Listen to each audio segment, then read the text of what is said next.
அரசியல் ஈடுபடுற அனுபவம்? அரசியல காலங்கள் பதில் சொல்லட்டும். இப்ப விஜய் வந்து அதிக பெரும்பான்மையோட வந்திருக்காங்க. ஆமாங்க.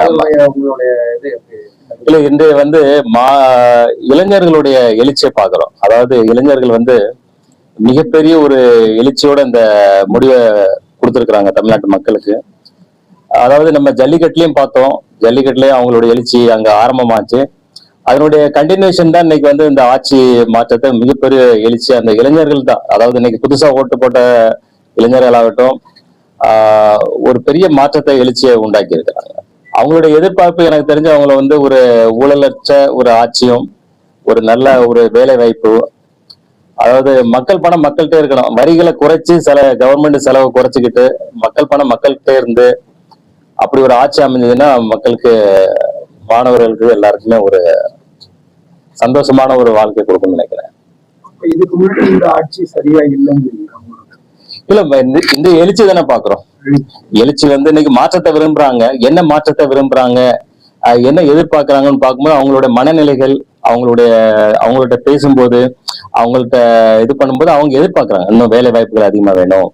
இல்ல வந்து ஏன்னா இன்னைக்கு வழி நடத்துறது இன்னைக்கு மாணவர்கள் ஆயிட்டாங்கல்ல, எழுச்சி உண்டாக்கிட்டாங்கல்ல. உடனற்ற ஆட்சி முறை தமிழ்நாட்டுல இல்ல, அந்தந்த காலகட்டங்கள் அந்தந்த ஆட்சி முறை கரெக்டா தான் போயிட்டு இருந்தது. அதாவது எந்த ஆட்சியா இருந்தாலும் அவங்க ஒரு பாணி, அவங்க அந்த சூழ்நிலைக்கு தகுந்த மாதிரி ஆட்சிகள் நடத்திட்டு இருந்தாங்க. இந்திய எதிர்பார்ப்பு வேற மாதிரி இருக்கு. இந்திய முறையினருடைய எதிர்பார்ப்பு அதிகமா இருக்கு.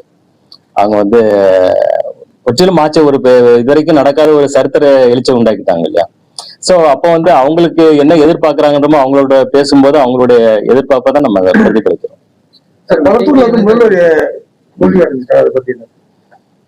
இது நடக்கிறது தானே. அதாவது வெற்றி பெற்றது தோல்வி, தோல்வி வெற்றி மாறி மாறி நடக்கும். இது ஒரு எழுச்சி நடக்கும்போது அது வந்து இருக்கு. அது வந்து காலங்கள்ல மாறிட்டு தானே இருக்கும். இந்த காலங்கள்ல இதே போல வெற்றி தோல்வி வந்து எல்லா தலைவர்களுக்கும் ஏற்பட்டிருக்கு. வெற்றின்றதும் நிரந்தரம் கிடையாது, தோல்வின்றதும் நிரந்தரம் கிடையாது. சார், அப்புறம் விஜய் அவர்களுக்கு நீங்க என்ன சார் சொல்ல நினைக்கிறீங்க? இல்ல, வாழ்த்துக்கள் தான். கண்டிப்பா இவ்வளவு பெரிய வெற்றியை கொடுத்திருக்காங்க இளைஞர்கள். சோ அதை வந்து அவர் வந்து திறம்பட அவங்களுடைய எதிர்பார்ப்பை வந்து அதாவது 100% ஃபுல்ஃபில்லா பண்ணணும். அது வந்து ரொம்ப முக்கியம். அந்த பொறுப்பை வந்து அவருக்கு கண்டிப்பா தெரியும். இல்லைன்னா இவ்வளவு பெரிய பொறுப்பை ஜனங்க அவர் கையில கொடுத்திருக்க மாட்டாங்க. அதை உணர்ந்து அவங்க கூட இருக்கிறவங்களும் செயல்படுவாங்கன்றது நம்பிக்கை இருக்கு. இது வந்து அமைஞ்சதுன்னா அது ஒரு இளைஞர்களுக்கு அவங்க இப்ப எடுத்த முயற்சிக்கு வந்து ஒரு சக்சஸ்ஃபுல்லா இருக்கும். அவர் வந்து நிறைவேற்றிட்டார், கரெக்டா நிறைவேற்றிட்டார். அரசியல் திரையுலகத்துல வந்து விஜய் எடுத்து நீங்க அனுப்புவீங்க? இல்ல, அது எனக்கு தெரியாது. எனக்கு ஆர்வம் உண்டு, அதை செயல்படுத்திட்டு இருக்கேன். அது என்னன்றத காலம் தான் முடிவு பண்ணும். வணிகர்களுக்கு என்னென்ன செய்யணும்னு வர அரசு செய்யணும்னு நீங்க எதிர்பார்க்கறீங்க? இல்ல, வணிகர்களுக்கு வந்து இப்ப விக்ரம் ராஜா தலைமையில வந்து மிக சிறப்பா செயல்பட்டு இருக்காங்க. அவங்க வந்து இப்ப வியாபாரிகளுடைய குறைகளை உடனே அரசு கிட்ட, மத்திய அரசு மாநில அரசு எடுத்துக்கொண்டு போய் அவங்களுக்கு தேவையான விஷயங்களை அவங்க வந்து எடுத்து சொல்றாங்க. என்ன குறைகள் இருக்கு, எதை செயல்படுத்த முடியுது, எதை மாற்றி அமைக்கணும்னு. அதையும் மத்திய மாநில அரசுகள் வந்து நல்லா ஆராய்ஞ்சு அதுக்கு தேவையான உதவிகளை எல்லாம் செஞ்சு கொடுத்துட்டே இருக்கிறாங்க. இது வரவேற்கத்தக்கது. அகில இந்திய அளவுல தமிழ்நாடோட அடுத்த கட்ட எப்படி இருக்கு?